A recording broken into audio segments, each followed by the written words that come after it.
नमस्कार, मैं हूं मोहम्मद आसिफ और आप देख रहे हैं इस पे नई न्यूज़। इस वक्त मेरे साथ बेहद खास मेहमान साक्षी मौजूद है और साक्षी से यही आज जानने वाले हैं कि जो राकेश टिकैत के तेवर पहले आक्रामक रहते थे, जो राकेश टिकैत का जो रवैया है वो अलग रहता था, उनका तेवर अलग रहता था।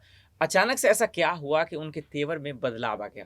जो राकेश टिकैत बीजेपी के खिलाफ खुलकर अपनी बात रखते थे, खुलकर धमकी देते थे, चेतावनी देते थे, चैलेंज ठोकते थे, लेकिन वही राकेश टिकैत ऐसा क्या हो गया चुनाव के बाद सब कुछ बदला-बदला सा लग रहा है। इतना ही नहीं, भारतीय किसान यूनियन के राष्ट्रीय अध्यक्ष नरेश टिकैत जो राकेश टिकैत के बड़े भाई हैं, जो अध्यक्ष भी हैं, वो तो साफ कह रहे हैं कि आंदोलन करके कोई फ़ायदा भी नहीं है, किसान अपना वक़्त बर्बाद कर रहे हैं। क्योंकि जनता जो है उसका रुख मोदी सरकार की तरफ है। इसलिए आज हमारा सवाल यही है कि क्या वाक़ई में राकेश टिकैत अंदर-अंदर कोई खेल तो नहीं कर रहे हैं? क्या बीजेपी का रुख तो नहीं अपना रहे हैं? क्या बीजेपी में शामिल तो नहीं हो जाएँगे? ये तमाम शक के आधार पे सवाल है जिस पे आज बारीकी से समझने की कोशिश करेंगे। साक्षी, पहले सवाल से शुरुआत करते हैं। जी। जो राकेश टिकैत किसानों के मसीहा हो गए हैं, हुँ। जो जिनके एक आँसू ने हज़ारों किसानों को रातों-रात ला दिया गाज़ीपुर बॉर्डर पर। जी। जो राकेश टिकैत लगातार मोदी सरकार को घुटने टेकने पे मजबूर कर दिए, 3 नई कृषि कानून भी वापस हो गए। हुँ। लेकिन आज वो बीजेपी के खिलाफ बोलने से डरते हैं, वो खुलकर बोल नहीं पा रहे हैं। क्या हुँ। समझा जाए? जी, बिल्कुल देखिए ये एक ऐसा मुद्दा बन गया है इस वक़्त क्योंकि वो राकेश टिकैत जिनको बीजेपी के अगेंस्ट कहूँ या फिर किसान का मसीहा कहूँ, वो राकेश टिकैत जो हमेशा बीजेपी के सामने बोलने के लिए सबसे आगे खड़े होते थे, उनको नेता तक बनाया और अब इस तरह का व्यवहार देखने को मिला कि वो एकदम एक चेंज हो गया, एकदम से हुँ, हुँ, पलट हो हुँ। गया कि ये क्या हुआ? अब अचानक से कैसे चुप्पी? क्यों अचानक से बोल नहीं निकल रहे, ये क्या हो गया? तो ये वाली बात जो है वो थोड़ी-सी सोचने वाली बात हो गई कि ऐसा अचानक से हुआ क्या? कोई रणनीति तो नहीं है इसके पीछे? हो सकता है कि जैसे बाकी सभी नेता का काम होता है या राजनीति में रणनीति ही चलती है, राकेश टिकैत भी धीरे-धीरे अपनी कोई रणनीति शुरू करना चाह रहे हो। एक रणनीति ऐसी बनाने चाह रहे हों जिसमें अभी वो चुप्पी साध रहे हैं और आगे अचानक से कुछ नया निकल कर आए, तो ये हो सकता है। चलिए, एक बड़ी बात है। दूसरी बात ये भी है साक्षी, हुँ। कि लगातार वो कह रहे हैं कि अब जो मेरा ट्रैक्टर है, मतलब किसानों का जो ट्रैक्टर से फ़ेमस रहता है किसान जी। हमेशा, कि ट्रैक्टर ट्रॉलियाँ तैयार हैं, कभी भी हम जो है आंदोलन शुरू कर सकते हैं, कभी भी सड़कों पे उतर सकते बिल्कुल। हैं। ये धमकी लगातार पिछले 2 महीने से मिल रहा है केंद्र सरकार के साथ-साथ राज्य सरकार को भी, हुँ। यानी मोदी सरकार के साथ-साथ योगी सरकार को भी। हुँ। लेकिन ऐसा कर क्यों नहीं रहे हैं? ये इसीलिए मैं बोल रहा हूँ कि कह रहे हैं कुछ, कर रहे हैं कुछ। जी। क्या समझा जाए? वाक़ई में बोलना मेरा गलत तो नहीं होगा क्या? हुँ। बीजेपी में जाने के लिए कोई खेल-उल तो नहीं कर रहे हैं वो? देखिए जिस तरह से आपने बात बिल्कुल ठीक कही और थोड़े समय पहले हम इस बात पे चर्चा भी कर रहे थे कि राकेश टिकैत इन चीज़ों को लेकर बार-बार धमकियाँ दे रहे थे कि हमारे ट्रैक्टर ट्रॉली तैयार हैं और हम बॉर्डर पर आने के लिए तैयार हैं, आंदोलन करने के लिए तैयार हैं, कभी भी बैठ सकते हैं अगर हमारी माँगें पूरी नहीं हुई। इस बारे में बहुत बार बातें भी हुई, डिस्कशन भी हुआ कि किसानों के लिए राकेश टिकैत सबसे आगे खड़े हैं, उनके नेता खड़े हैं और तैयार हैं आंदोलन करने के लिए किसी भी चीज़ के लिए। लेकिन अब एक ऐसा समय आ गया जब एक शांति देखी गई उनकी तरफ से, कुछ वो नहीं देखा गया कि एक खौफ हो, एक किसान की तरफ से एक अलग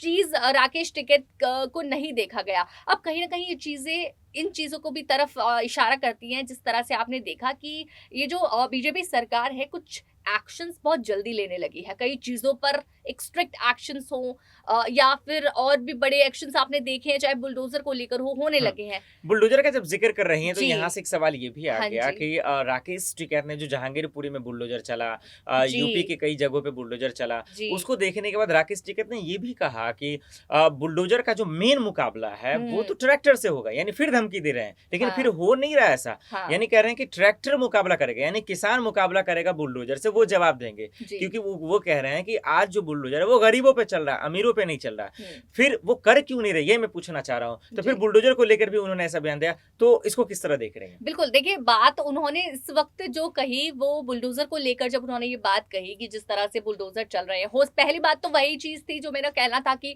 हो सकता है जिस तरह से बीजेपी का एक्शन आ रहा हो उसकी वजह से वो थोड़े से शांत हो गए हो या पीछे हट रहे हों। क्योंकि हुँ। उनके पास उन्हें ये वही एक डर होगा ना सबके अंदर कि अगर हम इस चीज़ पर कुछ बोलेंगे तो हमारे साथ ऐसा कुछ ना हो जाए। तो शायद वो वाली चीज़ उनके अंदर आ गई हो उस चीज़ को लेकर, वो डर रहे मतलब हों। डर के बीजेपी को धमकी दे रहे हैं, जी, ये समझा जाए? हो सकता है इस वक्त, क्योंकि हुँ, ऐसा देखने को मिल रहा है। हुँ, अभी तक उनके साइड से कोई डर नहीं दिख रहा था हुँ, कि कोई डर है। ऐसा हुँ। लग रहा था निडर राकेश टिकैत सामने आते हैं और अपने किसानों के लिए बोलते हैं, लड़ते हैं और बोलते थे हैं कि अगर आंदोलन भी करना पड़ा तो हम करेंगे, लेकिन हुँ। अब वो डर दिखाई दिया उनकी तो ये चुप्पी अब में। मतलब ये कहना गलत नहीं जी। होगा कि वाक़ई में जो बीजेपी को धमकी देता था, जो हुँ। बीजेपी सरकार को धमकी देता था, जो मोदी जी को धमकी देता था, वो आज खुद जो है डर के मारे जो है बैठा हुआ है। नहीं, मतलब उनके तेवर देखिए में बदलाव देखिए, आया है। जिसने काम ऐसा किया हो हुँ, वही डरेगा। ऐसा हुँ, नहीं होता है ना हुँ। कि किसी के भी साथ गलत हो जाए या जो बुरा बोल रहा है उसके साथ गलत हो जाए। नहीं, राकेश ये टिकैत को लेकर नहीं, मैं ये भी पूछ रहा जी, था ना साक्षी सवाल ये भी आ रहे थे कि चुनाव से पहले कहते थे बीजेपी की हार होगी, किसी कीमत पे जीतने नहीं देंगे। बिल्कुल। वो चले जाते हैं पश्चिम बंगाल, जी, बोलते हैं मुट्ठी भर किसान का जवाब देते हैं मोदी सरकार को। जी, लेकिन उसके बाद जब 3 नए कृषि कानून वापस होते हैं, अचानक से तेवर बदल जाता है, जी। उनके जवान बदल जाते हैं, कहते हैं हुँ, कौन जीतेगा, कौन हारेगा उससे हमारा कोई मतलब ही नहीं है, मैं राजनीति नेता ही नहीं हूँ। तो बिल्कुल। ये बदलाव का क्या समझा जाए? मोटा-मोटी वो खुद ही डर गए, झूठ-मूठ का जो है बयान देकर कह रहे हैं कि धमका रहे हैं। हाँ ये जी। हाँ। हो सकता है, देखिए पहले, क्योंकि आपने पहले उनका एक जज़्बा देखा था इन चीज़ों को लेकर। हम ऐसा कर देंगे, हम वैसा कर देंगे, अगर एक्शन नहीं लिया गया, अगर निर्णय नहीं लिया गया, हमारे हित में नहीं निर्णय लिया गया। लेकिन जैसे ही निर्णय उनके हित में आया, उसके बाद जैसे ही बीजेपी आई, उससे पहले तो वो अपनी पार्टी के चक्कर में थे कि नहीं कोई और पार्टी आई, बीजेपी को तो जीतना ही नहीं चाहिए।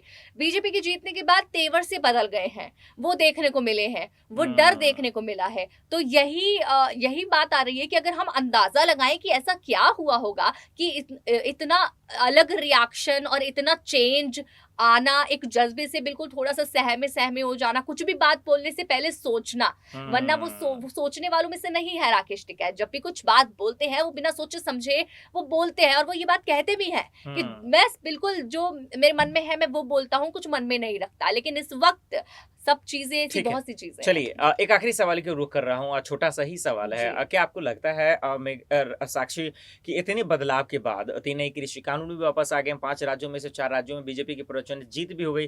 तो साक्षी क्या लग रहा है कि बीजेपी पे जिस तरह से रुख अपनाते रहे हैं हाँ। राकेश टिकैत, क्या वैसे ही बरकरार रखेंगे? क्या किसी की भी सरकार हो, अपनी आवाज़ को उसी तरह बुलंद करेंगे? हम्म। या फिर आपको लगता है कि आने वाले भविष्य में किसी भी पार्टी में शामिल हो सकते हैं, चाहे वो बीजेपी हो, हम्म। कांग्रेस हो, समाजवादी पार्टी हो, आरएलडी हो, किसी हम्म। पार्टी की तरफ अपना रुख कर लेंगे? देखिए, अभी तक तो लग रहा था कि जिस तरह से किसानों के लिए वो एक नेता बन चुके थे, उनकी तरफ से एक चेहरा राकेश टिकैत थे, तो उनकी अलग एक अपनी पार्टी जो है उसकी शुरुआत कहीं न कहीं दिख रही थी। लेकिन जिस तरह से इस वक़्त बीजेपी ने जीत हासिल की, तो वो थोड़े से पीछे हो गए। लेकिन वही है कि अगर इस तरह से वो चलते रहे, जिस जज़्बा उनका बना रहा, तो हो सकता है कोई ऐसी पार्टी आए, वो उनको वहाँ मौका दे दे अपने अध्यक्ष के रूप में या किसी रूप में। और लेकिन लगता नहीं राकेश टिकैत को लेके कि वो इतनी आसानी से किसी पार्टी के जो है वो चेहरे बन जाएँगे। हुँ।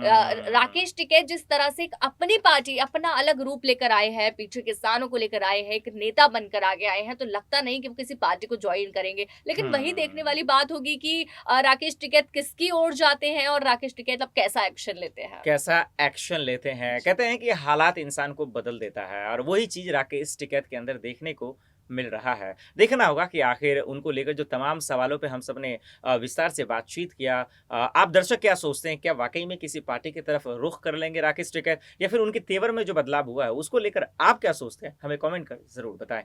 बहुत-बहुत शुक्रिया साक्षी हमें इन तमाम जी। सवालों का जवाब देने के लिए। फिलहाल के लिए इतना ही, बाकी खबरों के लिए देखते रहें एसपी 9 न्यूज़।